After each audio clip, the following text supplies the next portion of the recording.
Hola, estamos nuevamente en el curso de Ingeniería 2 con la semana 2 en el tema de entorno a la mampostería 1.2. El objetivo de la clase es definir las cargas de viento y sismo y cómo afectan a una estructura de mampostería. Asimismo, definir la clasificación de las obras. Previo a definir qué son las cargas de sismo y de viento, es importante que nosotros tengamos presente que la tecnología actual no puede garantizar una condición de vulnerabilidad nula en nuestras estructuras.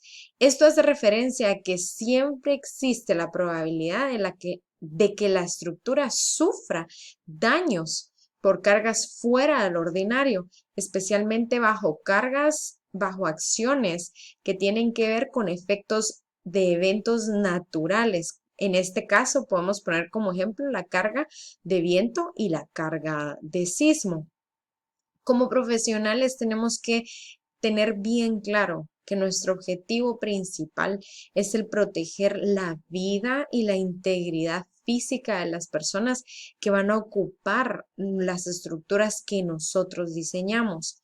También la responsabilidad de nosotros como diseñadores está limitada a lo que nos requieren las normas. Es por eso que al momento de nosotros hacer el diseño de una estructura, o cualquier tipo de acción que vayamos a tener que ver con el diseño, tenemos que respaldarlo a través de una especificación técnica, a través de una norma, a través de un código que esté respaldado por las asociaciones o instituciones que avalan en nuestro país todo aquello que se aplica a las necesidades que como profesionales nosotros debemos adoptar al diseñar.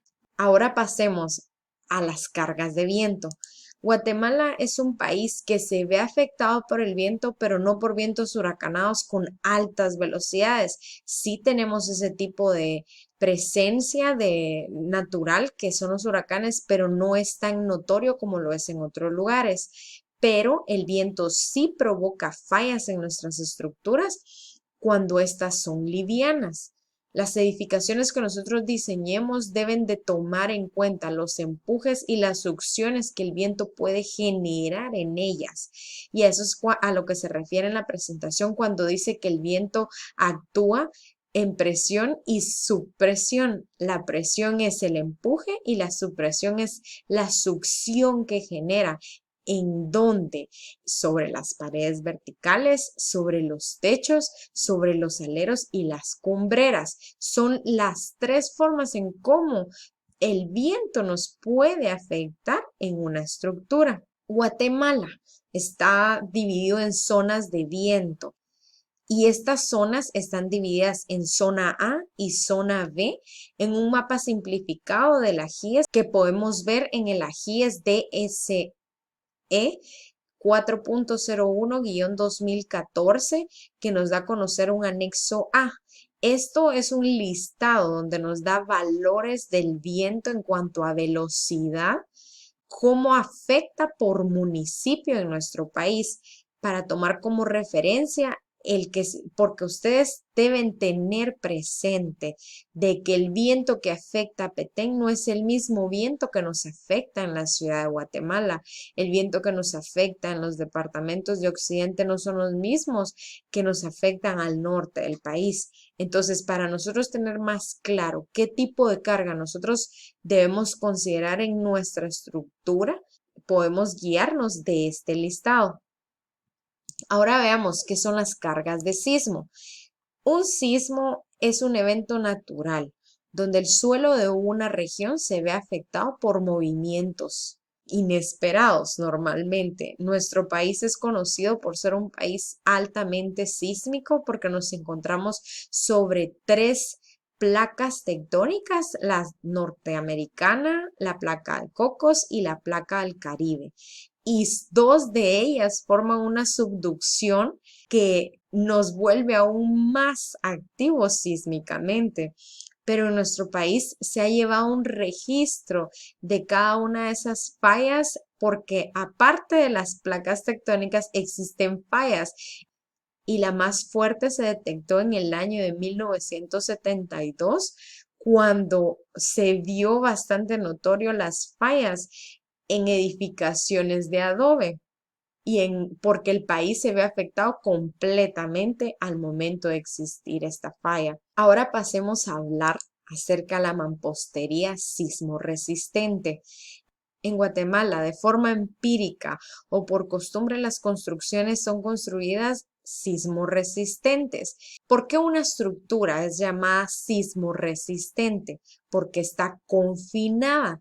El uso correcto de técnicas de construcción, como la colocación de refuerzo interno en estructuras de mampostería, genera este tipo de estructuras.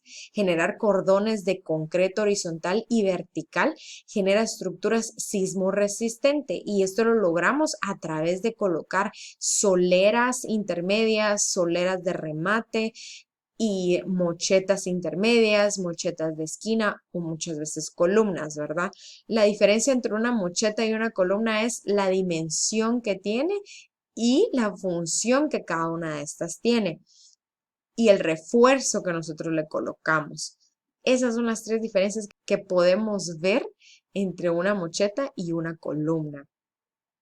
Nosotros, para poder confinar nuestras estructuras, tenemos que considerar de que el principal objetivo aquí es el proteger la vida y la integridad física de las personas. Esto significa que nosotros tenemos que crear un sistema que tenga capacidad para darle tiempo a las personas de poder evacuar la edificación. Eso es lo que nosotros generamos al momento de tener una estructura sismo resistente, porque nos da una estructura con mayor ductibilidad, y esta ductibilidad es una propiedad que le da el acero al concreto. La ductibilidad le da al concreto la capacidad de resistir cargas de sismo. Y nosotros podemos ver un ejemplo aquí en las figuras. Tenemos la figura A y B, la D, la E y la F. Podemos ver en la A que hay la simulación de dos cargas. Tenemos una carga que golpea horizontalmente a la esquina superior de una pared, y tenemos la carga que afecta verticalmente a nuestra estructura en una de sus esquinas. Si nosotros no confinamos esa pared, lo que provoca es de que exista un levantamiento en ese muro. Cuando nosotros venimos y decimos, bueno, hagámosla sismo resistente, nosotros podemos colocar dos mochetas.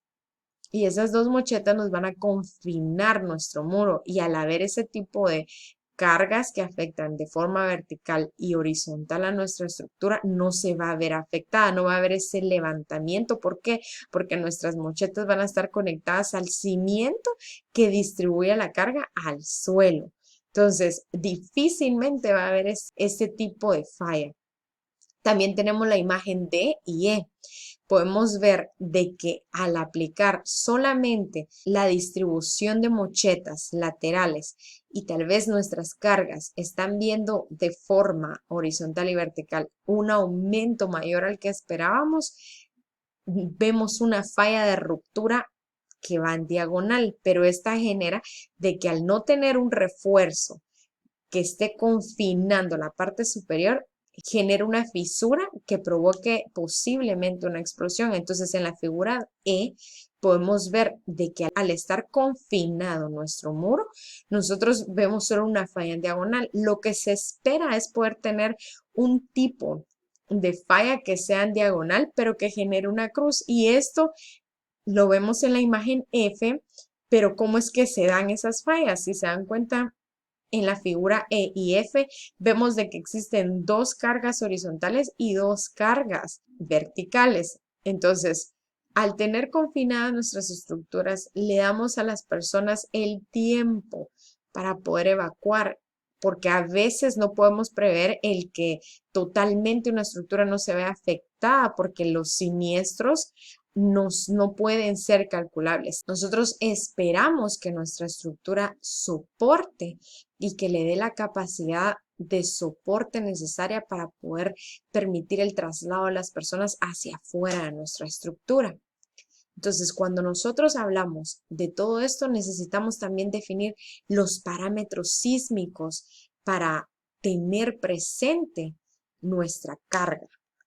Y entre esos parámetros está el definir la categoría de nuestra obra.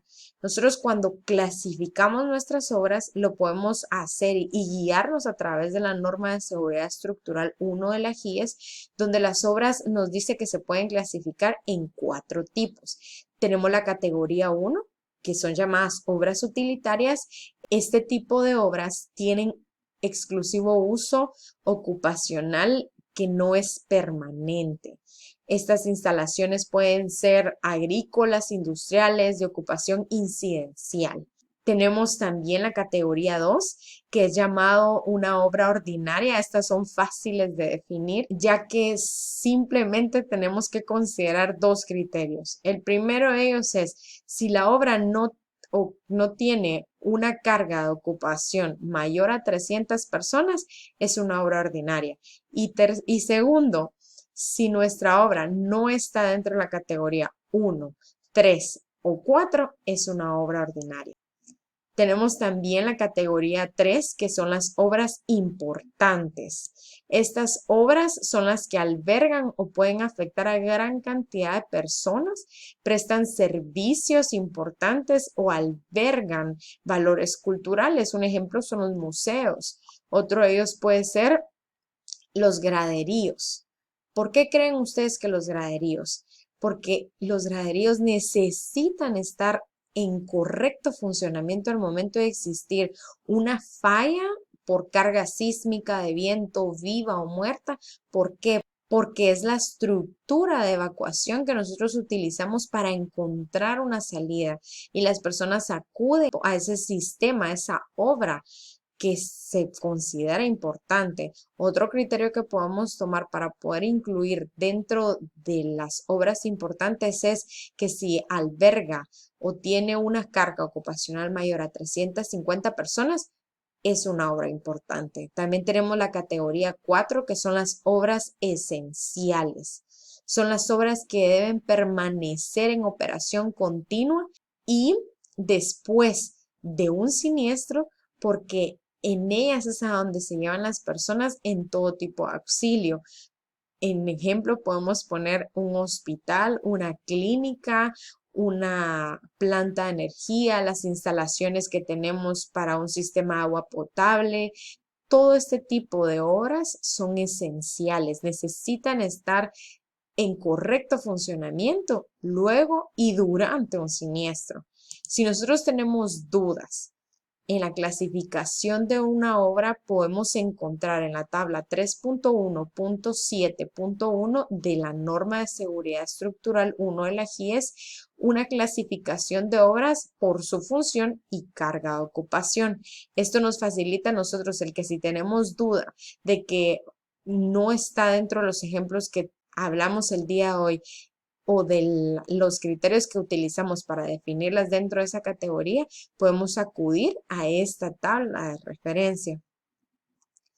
Tenemos ahora lo que son las preguntas para estudio. La primera pregunta es: ¿qué tipo de cargas naturales afectan a una estructura de mampostería?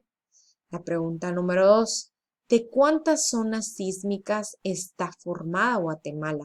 Pregunta número 3: ¿cómo se llama a los cordones horizontales y verticales de una estructura de mampostería sismo resistente? Pregunta número 4: ¿cuántas categorías existen para clasificar las obras según la norma de seguridad estructural 1 de la GIES? Y tenemos la pregunta número 5. Mencionemos 2 ejemplos de obras esenciales. Sin más que agregar, muchas gracias por su atención.